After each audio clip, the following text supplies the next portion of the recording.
Amém, amém, glória a Deus, paz de Cristo a todos, bem-vindos novamente aos que eu ainda não tinha cumprimentado, paz de Cristo, Leandra, mais uma vez Thaís, Dai, Ana Torres, Edna, paz de Cristo a todos, glória a Deus, estamos de volta aqui e agora para encerrarmos aqui esse período, né, com a meditação da palavra de Deus e o trecho que nós estamos meditando.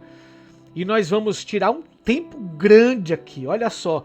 Eu quero até dizer para vocês que vocês vão conhecer e vamos meditar em 40 parábolas de Jesus durante esse ano de 2024. 40 parábolas nós temos aqui separadas e vamos meditar, vamos aprender. O nome da nossa série que o Senhor colocou em nosso coração é Um Passo de Cada Vez. Aprendendo com as parábolas de Jesus, aprendendo com Jesus. Olha que coisa linda. Então tá aqui, vou colocar até o banner de hoje, ó, para você dar uma olhada aí, ó.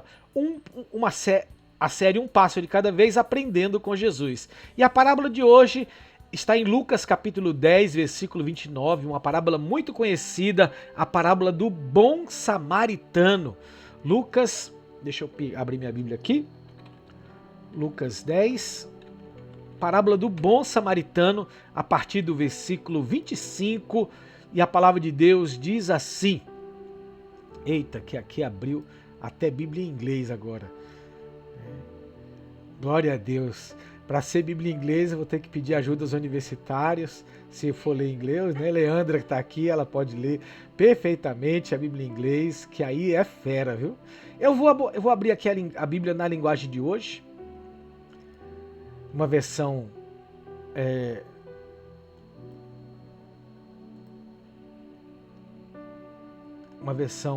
bem contemporânea, certo? Lucas 10.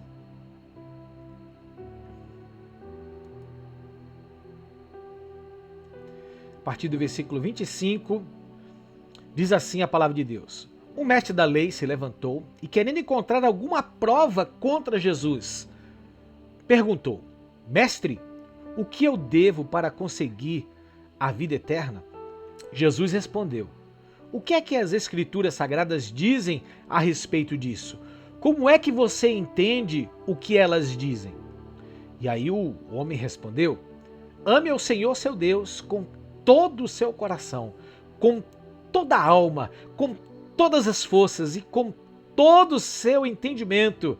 E ame ao seu próximo como você ama a você mesmo. Essa foi a resposta daquele homem para Jesus.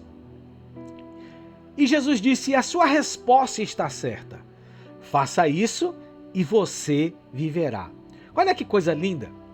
Uma pessoa interroga Jesus e pergunta: o que eu devo fazer para herdar a vida eterna?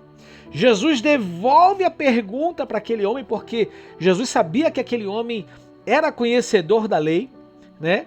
Então aquele homem responde assim: olha, eu tenho que amar a Deus com todo o meu coração, com toda a minha alma, com toda a minha força, com todo o meu entendimento, e amar o meu próximo como eu amo a mim mesmo. Essa foi a resposta do homem. Gente, se esse homem sabia disso, se esse homem tinha o conhecimento verdadeiro dessa passagem, e ele vivia essa passagem, Jesus disse para ele: a resposta está certa. Vá e faça isso e você viverá. Na verdade, quando Jesus diz você viverá, Jesus estava apontando para a pergunta dele: o que eu faço para herdar a vida eterna, né? O que eu devo fazer para conseguir? Jesus falou: se você amar a Deus dessa forma como você disse que você tem que amar, com todo o seu coração, com toda a sua alma, com toda a sua força, com todo o seu entendimento, e se você amar o seu próximo como você ama a você mesmo, você vai viver. Ou seja, você vai ter a vida eterna. Queridos, aqui está possivelmente o segredo para muitas coisas, para resolver muitos dilemas em nossa vida. Nós muitas vezes nos preocupamos com muitas coisas. Nós muitas vezes nos preocupamos em que muitas coisas em nossa vida dê certo. Que o nosso trabalho dê certo, que as nossas escolhas deem certo, que que a nossa casa dê certo, que os nossos filhos deem certo, que a área educacional que nós escolhemos dê certo. E a gente se preocupa com muitas coisas que são totalmente irrelevantes. São totalmente que a gente não devia se preocupar. Lembra quando Jesus disse: não andeis ansiosos com o que você vai comer, com o que você vai beber, com o que você vai vestir. Não ande ansioso, não ande preocupado com essas coisas. Mas buscai primeiro o reino de Deus e a sua justiça, porque todas essas coisas que você tem andado ansioso, o Senhor vai dar para você, o Senhor vai acrescentar à sua vida. Então, muitas vezes nós focamos a nossa vida em coisas que não são importantes. Nós gastamos nossa força, nossa energia em coisas que não são as principais, que não são as coisas mais relevantes na qual nós deveríamos focar. Jesus, então, ele começa a ensinar a este homem que a resposta dele estava certa. Mas será que ele estava vivendo segundo aquilo que ele mesmo havia declarado? Talvez você já conheça esse versículo que esse homem aqui respondeu a Jesus: amar a Deus é um dos mandamentos, amar a Deus sobre todas as coisas, com todo o seu coração, com toda a sua mente, com toda a sua força, com toda a sua alma, amar a Deus com toda a sua disposição e amar o próximo como a você mesmo. Este é o segredo da vida. A vida consiste basicamente nisso. Primeira coisa, amar a Deus. Se você ama a Deus com essa intensidade, então você não vai viver no pecado. Se você ama a Deus com essa força, com essa entrega que o próprio homem respondendo aqui, Jesus disse que era primordial para ter a vida eterna, porque a Bíblia indicava isso. Se você ama a Deus dessa forma, então você vai se afastar das coisas que desagradam a Deus, porque quando a gente ama uma pessoa, a gente quer agradar essa pessoa, a gente quer fazer aquilo que agrada, não o que desagrada. Então, amar a Deus é viver uma vida de santidade, é viver uma vida de renúncia, é viver uma vida de entrega. Mas ele continua: e amar o meu próximo como eu amo a mim mesmo. Ou seja, o bem que eu quero para mim, eu vou também desejar para o meu próximo. Não só desejar, porque é muito bom a gente desejar, tomara que dê tudo certo para a Dai, tomara que dê tudo certo para Ana Torres, tomara que dê tudo certo para Leandra, tomara que dê tudo certo para Thay, tomara que dê tudo certo para cada um dos meus queridos que estão aqui, tomara. Mas, todavia, contudo, entretanto, né, não é só desejar. Nós temos que trabalhar para que essas pessoas também, no que depender de mim, no que depender de nós, também dê tudo certo para ela. Isso é amar o próximo. Amar o próximo é fazer para com o seu próximo aquilo que você gostaria que fizessem com você. É dar ao seu próximo aquilo que você gostaria de receber. É entregar ao seu próximo aquilo que você gostaria que entregasse para você. É orar pelo seu próximo assim como você gostaria, orar e interceder pelo seu próximo para que Deus abençoe assim como você gostaria que Deus ouvisse a sua oração e te abençoasse naquilo que você precisa. Então, quando aquele homem da lei questionou Jesus e ele mesmo respondeu, Jesus disse: faça isso e viverá. Então aquele homem da lei, mais uma vez, querendo pegar Jesus no jogo de palavras, ele pergunta para Jesus, aqui no versículo 29. Porém o mestre da lei, querendo se desculpar, perguntou: mas quem é o meu próximo? E esse é o nosso tema de hoje. Quem é o seu próximo? Quem é o meu próximo? Quem é essa pessoa que eu devo amar como a mim mesmo? Então Jesus propõe uma parábola. Jesus conta essa parábola que nós conhecemos, mas vamos ler novamente. O homem estava descendo, versículo 30, o homem estava descendo de Jerusalém para Jericó. No caminho, alguns ladrões o assaltaram. Tiraram a sua roupa, bateram nele e o deixaram quase morto. Aconteceu que um certo sacerdote estava descendo por aquele mesmo caminho. Quando viu o homem, tratou de passar para o outro lado da estrada. Também um levita passou por ali, olhou e também foi embora pelo outro lado da estrada. Mas um samaritano que estava viajando por aquele caminho chegou até ali. Quando viu o homem, ficou com muita pena dele. Então chegou perto dele, limpou seus ferimentos com azeite e vinho e em seguida os enfaixou. Depois disso, o samaritano colocou no seu próprio animal e levou para uma hospedaria, onde cuidou dele. No dia seguinte, entregou 2 moedas de prata ao dono daquela hospedaria, dizendo: tome conta dele. Quando eu passar por aqui na volta, pagarei o que você gastar a mais com ele. Então Jesus perguntou ao mestre da lei: na sua opinião, qual desses 3 foi o próximo daquele homem assaltado? Aquele que socorreu, respondeu o mestre da lei. Jesus disse: pois vá e faça a mesma coisa. Pela segunda vez, então, Jesus diz para aquele homem: vá e faça assim. Vá e faça conforme você tem esse entendimento. Porque se você fizer, você vai ter a vida eterna. Lembra que a primeira pergunta desse homem da lei é: o que ele faria para herdar a vida eterna? E aqui Jesus, então, entrega para ele a resposta de quem é o próximo. Queridos, é muito importante nós entendermos essa parábola, porque muitas vezes nós associamos o próximo àquela pessoa próxima de nós. E quem são as pessoas que estão próximas de nós? São os nossos familiares, parentes, amigos, colegas, porque a gente associa a proximidade no relacionamento a ser a pessoa próxima. É claro que você tem que fazer o bem para todas as pessoas, porque quando Jesus disse vai e faça o mesmo, ele havia dito amar o próximo como a mim mesmo. Então temos que amar as pessoas à nossa volta, amar a todos como a gente gostaria de ser amado, servir as pessoas como gostaríamos de ser servido.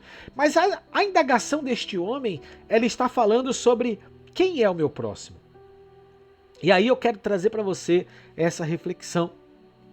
Porque muitas vezes nós deixamos de fazer o bem às pessoas, nós deixamos de amar as pessoas porque nós nos excluímos. Nós falamos assim: eu não tenho nada a ver com o problema dessa pessoa. Eu não tenho nada a ver com a situação que essa pessoa está passando. Mas é justamente o contrário disso que Jesus nos mostra nessa parábola. Os personagens que nós vimos aqui, uma pessoa que foi assaltada estava descendo para Jericó. Eu não vou entrar no contexto cultural, não vou aprofundar nesse contexto cultural, mas se ele estava em Jerusalém e estava descendo para Jericó, ele estava indo para um lugar que ele não deveria ir. Tá? Então vamos só usar essa situação. Alguém estava fazendo uma viagem que talvez não fosse aconselhável ele fazer, que não fosse, que ele não deveria estar indo para aquele lugar. Não era o lugar que ele deveria ter negócios ou ter relacionamento ou seguir aquela estrada. Mas não vou entrar nesse contexto. Ele foi assaltado. No caminho dessa estrada ele foi assaltado, os salteadores, ladrões pegaram ele, além de roubar tudo, bateram, feriram, machucaram e deixaram ele à beira do caminho. Por coincidência, mais 3 pessoas estavam descendo pelo mesmo caminho. Como eu estou falando, esse homem provavelmente era um judeu. E se ele era um judeu que estava em Jerusalém, ele não devia estar descendo para Jericó. Consequentemente, 2 das outras pessoas também não deveriam estar nesse caminho. E talvez isso explique o porquê eles não prestaram nenhum socorro àquela pessoa. Né? E aí eu vou dar um exemplo bem genérico aqui para que você entenda, mais ou menos. Imagine agora, né, semana que vem, pelo que eu sei, pelo que eu estou ouvindo falar, semana que vem no Brasil é carnaval. Né? Imagine só um cristão vai para o carnaval. Não deveria ir. De jeito nenhum. Mas ele vai ali pro carnaval. Chega lá no carnaval, né? Chega lá indo para o carnaval, lá para indo para essa festa. Ele é assaltado e os ladrões assaltam ele, batem nele, espancam ele e deixam ali no caminho, né? Só que ele fica ali jogado no caminho. Tá ali. Ele deveria ter ido para aquele caminho, não. Mas ele foi assaltado. E aí, consequentemente, um pastor que estava também indo por carnaval, que não deveria ir, olhou, viu. Vixe, eita, eu conheço aquele irmão ali. Eita, é da igreja lá. Vixe, vou nem dizer nada, vou passar do outro lado da rua aqui, ó. Nem vi, sei nem quem é. E aí, passou o pastor da igreja, eu tô fazendo aqui de uma forma figurada para você entender como é que era essa relação. Um levita, né, um músico da igreja, né, olhou e falou, eita, se deu mal. Eita, olha quem é. Rapaz, eu não posso ir lá não, porque senão ele vai perguntar o que eu tô fazendo aqui. Por que eu tô aqui nesse lugar que eu não deveria estar também? Ó, Deus sabe de tudo. E foi embora, seguiu o seu caminho. Mas, uma terceira pessoa, que para ela não tinha problema nenhum, né? Porque a vida dela, a conduta de vida dela, não tinham regras religiosas que iam impedir dela estar naquele caminho. Provavelmente, inclusive, esse samaritano era um comerciante. Então, às vezes a pessoa precisa trabalhar em uma situação, está trabalhando ali porque... E aí aquele comerciante, aquele samaritano viu aquela pessoa no chão e falou assim, eita, coitado, esse cara foi assaltado. Foi lá, curou as feridas dele, colocou remédio, medicamento, a Bíblia diz que azeite, vinho, colocou uma faixa, uma bandagem, colocou no seu animal, né, e levou até um lugar para que cuidasse dele. Quando eu falo hospedaria aqui, possivelmente esse lugar também tinha atenção médica, tinha esse tipo de atenção que ajuda as pessoas enfermas e necessitadas. Então levou para esse lugar onde ele ia ser curado, onde ele ia ser cuidado e curado ali naquele contexto. Então, diante dessa situação, Jesus faz a pergunta para aquele mestre da lei. Quem você acha que era o próximo daquele? Quem você acha que foi o próximo daquele que estava ferido? E o mestre da lei disse assim, olha, aquele que prestou socorro. Aquele que prestou socorro, né? Então, foi o próximo dele, aquele que ajudou, que socorreu. Sendo que, na verdade, a obrigação de cuidar seria do primeiro que viu. Muitas vezes nós fechamos os nossos olhos, muitas vezes nós ignoramos situações, nós simplesmente achamos, não é comigo, não tem nada a ver com isso. Não mandei você andar por esse caminho, não mandei você fazer escolhas erradas, e a gente se afasta e deixa as pessoas no estado que elas estão. Só que o Senhor nos chamou para fazer a diferença. O Senhor chamou para você se envolver, sim, com aquelas pessoas que estão necessitadas. E ajudar essas pessoas, queridos, prova o amor de Deus que tem no seu coração.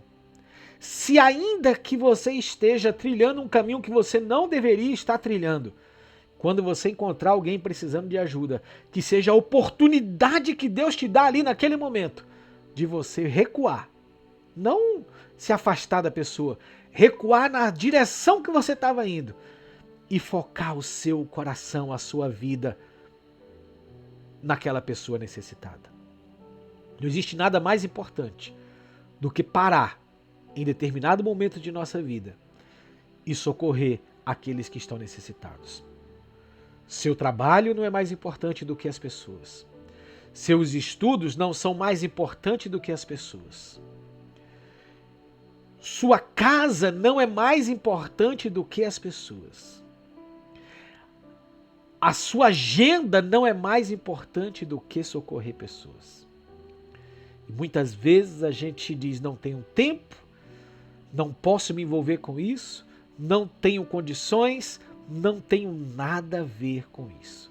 E o Senhor nos chama hoje para que a gente reflita. Como é que eu posso ter a vida eterna? Talvez seja o sonho de todos nós, o pensamento que povoa a nossa mente, que enche o nosso coração, a esperança da glória, a esperança de estarmos com Cristo. E quantas vezes nós perguntamos e nos questionamos: Senhor, que dia o Senhor vai vir nos buscar? Que dia o Senhor vai vir nos resgatar? Senhor, quando vai ser esse dia em que nós vamos estar juntos? E aí algumas coisas passam em sua cabeça: será que eu estou preparado? E aí a resposta de Jesus para aquele homem da lei: ame a Deus sobre todas as coisas e ao teu próximo como a ti mesmo. É uma condição para que a gente chegue lá: amar o nosso próximo. Parar algumas coisas que nós estamos fazendo e priorizar o socorro e o atendimento àquela pessoa. Esse socorro, querido, você não vai ser a muleta dessa pessoa. Olha o que esse homem fez. Deu o primeiro socorro ali, deu os primeiros socorros, colocou remédio nas feridas, fez uma bandagem e levou essa pessoa aonde de fato ele poderia ser curado, aonde de fato ele poderia ser cuidado. Mas ele não abandonou. Ele assumiu o compromisso daquela pessoa. Falou assim: olha, se está aqui um valor, se envolveu financeiramente, se comprometeu financeiramente, ainda disse assim: olha, se alguma coisa passou daquilo que eu estou deixando aqui como calção, eu acerto com você na volta. Então não é apenas você pegar a pessoa e encaminhar. E esse compromisso continua sendo com a sua oração, com a sua intercessão, com sua preocupação de saber se aquela pessoa que você socorreu, de fato, foi socorrida, passa bem. É o preço que o Senhor nos chama a pagar. Esse preço chama-se amar. É esse preço que você tem que ter essa moeda sempre na sua mão, essa nota verdinha do amor sempre na sua mão, disposto a pagar esse preço por qualquer pessoa que apareça no seu caminho, que você precise parar aquilo que você está fazendo e dedicar a sua atenção. Quem é o seu próximo? Quem é o seu próximo? Quem é a pessoa que você hoje precisa parar e socorrer? Pode ser um parente, como eu falei, mas pode ser alguém que você nunca imaginou que você gastaria tempo com essa pessoa, como talvez o samaritano nunca havia projetado parar para um judeu e socorrer um judeu. Os judeus têm raiva dos samaritanos, os judeus nem gostam dos samaritanos, mas ele não olhou revanchismo, ele não olhou rivalidade, ele não olhou com olhar de vingança, mas ele olhou com olhar de compaixão, olhar de amor, sem esperar nada em troca, sem esperar nenhum tipo de reconhecimento e disposto a assumir as despesas necessárias até ver aquela pessoa curada e atendida. Que o Senhor nos chame, através dessa palavra, para o centro da vontade dele. O Senhor tem colocado no meu coração cada vez mais amor por almas, amor por vidas, amor por pessoas. E é uma das coisas que eu tenho orado e chorado diante do Senhor. Senhor, que eu ame o meu próximo. Que eu ame aquelas pessoas, Pai querido, que nem sequer se importam comigo, mas que a minha vida faça diferença na vida dessas pessoas. Que eu não seja um religioso como o sacerdote, como o levita, que eu não seja pessoas que têm a palavra de Deus na ponta da língua, mas não sabem praticar, não sabem viver, não sabem se relacionar. Essa é a minha oração. E é isso que eu peço para que Deus também faça na sua vida. Porque o mundo está precisando de bons samaritanos que param as coisas que estão fazendo e priorizam relacionamentos, priorizam o cuidado, priorizam o socorro para aquelas pessoas que estão precisando. Que você seja o próximo bom samaritano que a história vai escrever. Que talvez o mundo não vai parar para te aplaudir, mas na glória o Senhor vai dizer: servo bom e fiel. Foste fiel no pouco, sobre o muito te colocarei. Entra para o gozo do teu Senhor. Deus te abençoe em nome de Jesus.